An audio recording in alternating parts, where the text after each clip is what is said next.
to our second installment of On a Couch Talking Sports. I'm Robbie. This is Kyle. Pleasure to be with you as always. Nice Kyle, to meet you. welcome. Thank you.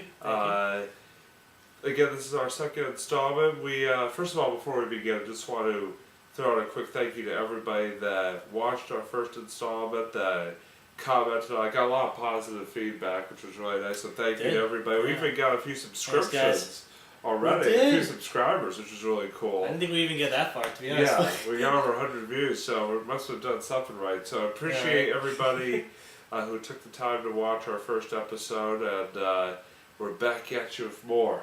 So for tonight's episode, we're going to do something kind of fun.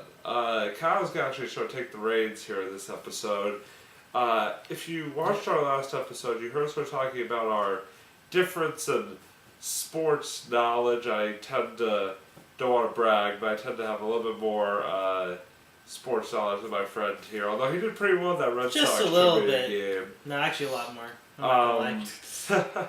But we thought it'd be fun to do something. We're going to call this game Stump the Rob. And what Kyle has done is he has compiled 10 sports trivia questions. 10.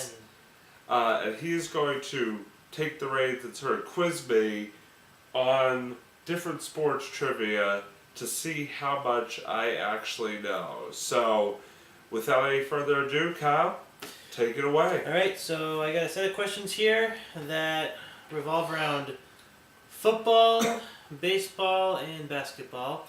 And that's mainly revolved around the Boston area sports. But the last part of the trivia will throw in. I do have some extra teams thrown in there as well. So. All right. Well, let's see what you got.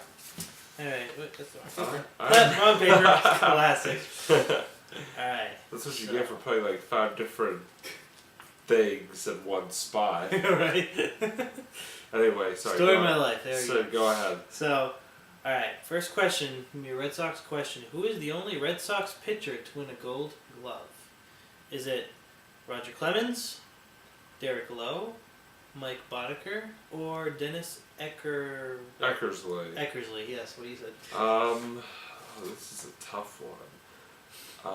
I'm a pretty big Red Sox fan, so probably should know this, but I'm going to go with Roger Clemens. Actually, it was Mike Boddicker. Dang it! Alright, well, 0 for 1. Yeah, let's just move on. I'm not gonna make excuses, just 0 for 1. Alright, I'm gonna jump to basketball now. So of 12 NBA championship meetings with the LA Lakers, how many have the Celtics won? Ooh, this is a good one. Is that just a straight up question? No, I got the answers are 1, 6, 9, and 12. It's not 12 because the Lakers have definitely beat them. I am going to say 6. It was actually 9. Dang it! So you were close. So 9 was like my gut answer, and like, oh well. That's okay. 0 for 2. How about? Some of these I thought were pretty tough to answer. I'm kind of like, let's see how I fare in the last. Right. Still got a chance to redeem myself, so let's see how I do. You can do it. So now I'm going to jump to football. Okay. And this is a question for the year 2004. What running back did the New England Patriots acquire from the Cincinnati Bengals Corey Dillon. 2000? Yeah. Yes, that's Corey Dillon. Yes, Corey Dillon. Good running back, and did some good things for us. I think helped us win a Super Bowl championship? Question mark. I gotta look that one up. But regardless, I would know. Corey Dillon. Yeah. So 1 of 3. All right. 1 of 3. All right. So now we're gonna jump back to Red Sox. Okay. What was the first home ballpark the Red Sox played in? Oh. So it's a multiple choice. We have Hilltop Park, Fenway Park, Shibe Park, Huntington Avenue Grounds. Huntington Avenue grounds. Yeah, you're correct. Yeah. There was over where Northeastern used to be, or over where Northeastern currently is, over on Huntington Ave, and That's good. the Red Sox played there from when they were I never installed. Forget what year that was, but up until 1912 when they first moved into Fenway Park. That's a tough question. I would have never known. For all my knowledge, I would have said Central Park. Wait, wrong city. Wait, what? No. Boston Commons, huh? All right, so well, I'm back to 500. Back All to right. two for four right now. Climbing up, Rob. You're climbing up. Let's keep it going. All right, now we're gonna go to basketball again. Okay. Another Celtics question: what coach led the Celtics to the NBA Finals in 1984? Is this a multiple choice? Yep. We have Phil Jackson, Bobby Knight, Casey Jones, Sam Carter. I'm gonna go with Casey Jones.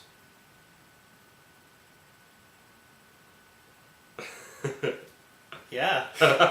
Yeah. 3 for 5. All right. All right. Because let's see, Phil Jackson coached the Bulls and Lakers. Bobby Knight coached in college. Sam Carter, don't know if that's a relation to the movie. Might have been an NBA coach, but all it more sounds like something in relation to the movie Coach Carter.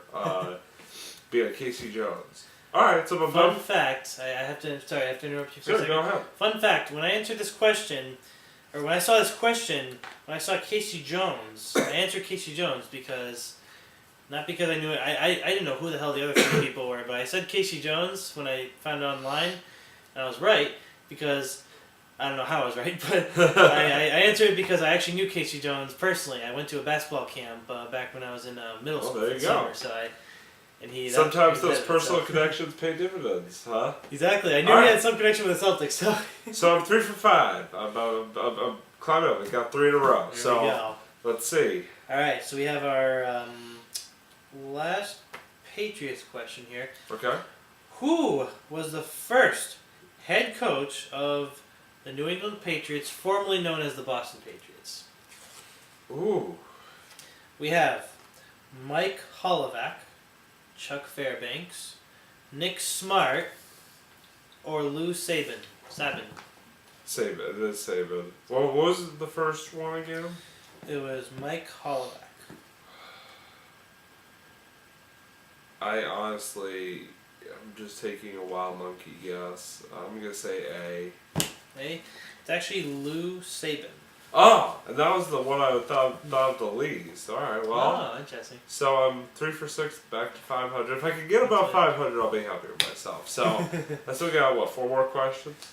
All right, so we I have got 4 more questions. 4 more questions left. All right. So let's see. All right. Some of these are a little tougher because I had them. Some of these are they're not all.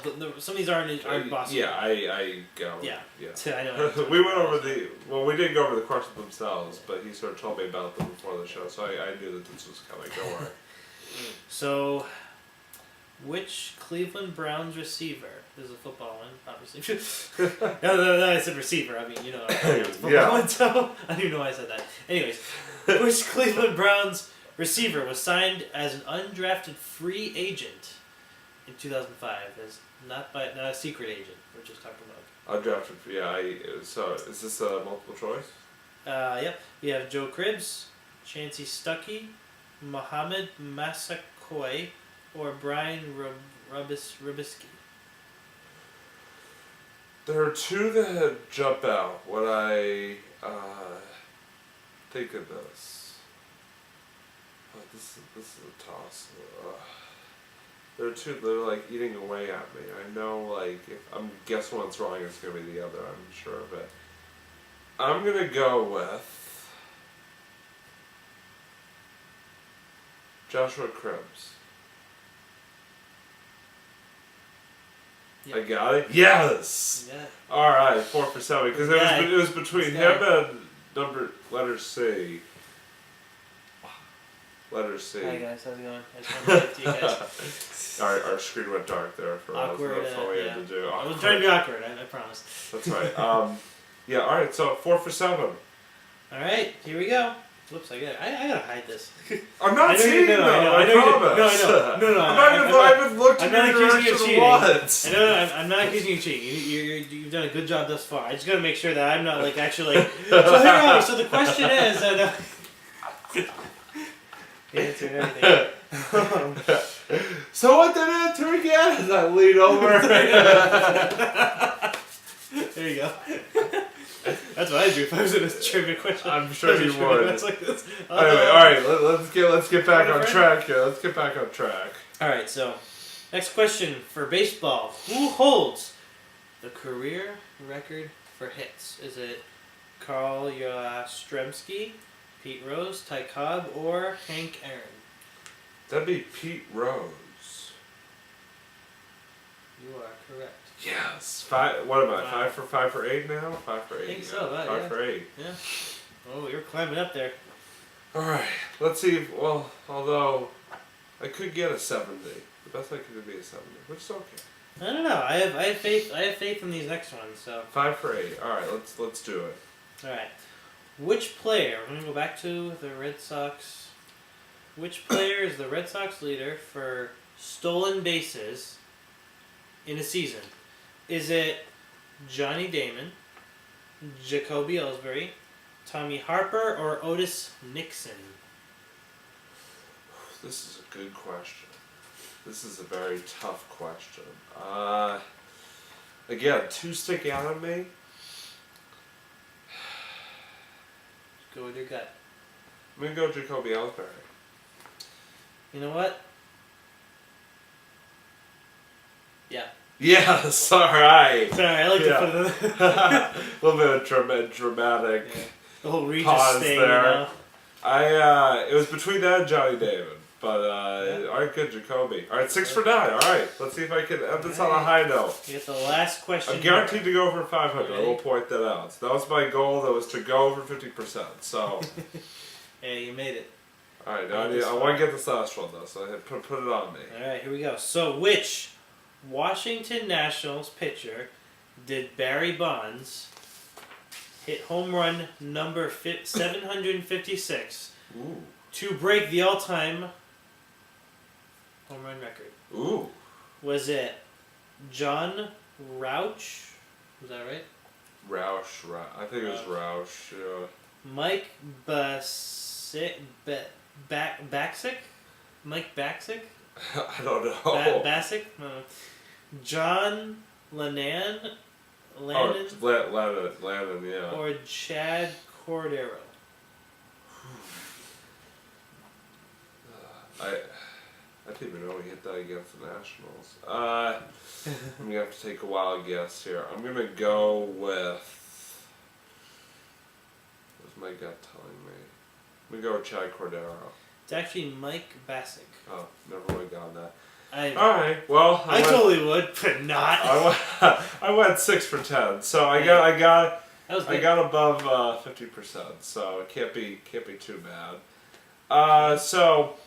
Good questions. Nice job. Thank you. Thank you. He did. You know, I gave him this assignment for these last few days to think of some trivia questions, and he did a job. He did a good job. All right. So well done, sir. Well done. All right. So now we're going to move on to our monologues for this week. Kyle's going to go first. I know he had some trouble, but you've got something this week. You're ready to go, so I do. The floor is yours, my friend. Have at it. Thank you. All right. So you remember how last week I actually got a real thing this time instead of "Hey guys, like track and field." You know, hey, it's awesome.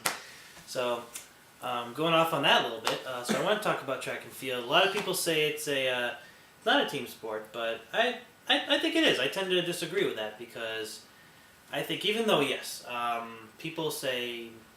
People know that it's a sport that's divided by different events. You have the field events, throwing, jumping, and stuff like that, and you have all the running. There's distance, sprinting, and to name a few of them. So But I want to say that it really does invoke, or at least from my experience, when I've done track in high school and college, I have always felt a really good kind of. I always felt that the team was just had a really good sense. Like the teams I've been on had a very good sense of togetherness, and I think they can really show support, and and they can do that through, when certain events are going on. I've seen other teammates, and of course I've participated in that as well when I'm not doing throwing, because I was a thrower back then. So I think when you're not doing your event, you always I've seen team members just go up and cheer for other members while they're participating in their events. We've had plenty of team huddles and talking about just what we gotta do for the day, what we gotta work on, and the team captains have done a great job at we've done all these team workouts. We've in the end combined for even despite our events, we still do work out like we do as a football team and doing the same exercises, the same warm ups and everything. So I think track does for those reasons being. I think that track is a very good team sport. Good. That is a very good point. Very valid. Thanks. Argument. So good job. Thank you. All right. So my monologue this week is something that happened less than 24 hours ago, and I feel like I wouldn't be doing my duty as a Boston sports fan if I didn't bring it up. Sorry, random stretching. You didn't fool anybody there. What? What about what? Never mind. What? It wasn't because the computer was going. Never mind. Anyway,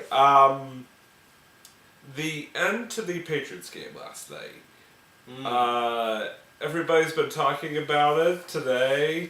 On the radio, on TV, and I felt like I would be doing my duty as a Boston sports fan if I didn't share my opinion on the matter. And this is sort of a two-part thing. First of all, that call, or the non-call rather, did not decide that game. The Patriots had plenty of chances to win it. Both offensively, they had a couple of drives. They had a Stephen Ridley fumble earlier on in the game that ended a drive that was deep in Carolina territory. They made, I can't for the life of me figure out why they decided to throw the ball on a 3rd down and 1 from inside the 10, which led to them having to kick a field goal rather than being able to score a touchdown to potentially go ahead by 7 instead of just by 3. Yeah. And then defensively, they had a couple penalties that, prevented them from getting off the field on 3rd down. And then the final touchdown of the game, they missed 3 tackles. So when you look at that game, you can't really say that, that one play, that one non-call cost the Patriots the game. And also, we don't know if the Patriots would have won the game even if that call had been made. They would have gotten an untimed down, but there's no guarantee they would have made it. They could have been intercepted again, for all we know. So, first of all, credit to the Carolina Panthers. Made more plays than they needed to. Deserved to win that game. But,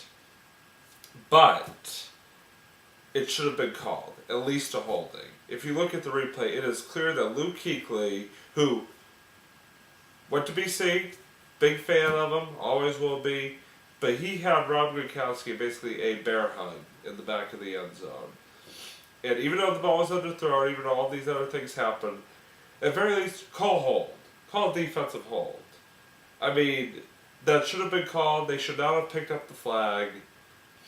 And then to not even explain it whatsoever, it's just beyond me. It's just basically like, pick up the flag, game over.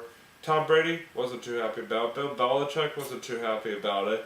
But you at least owe some type of explanation as to what in the discussions that you were having led you to pick up that flag.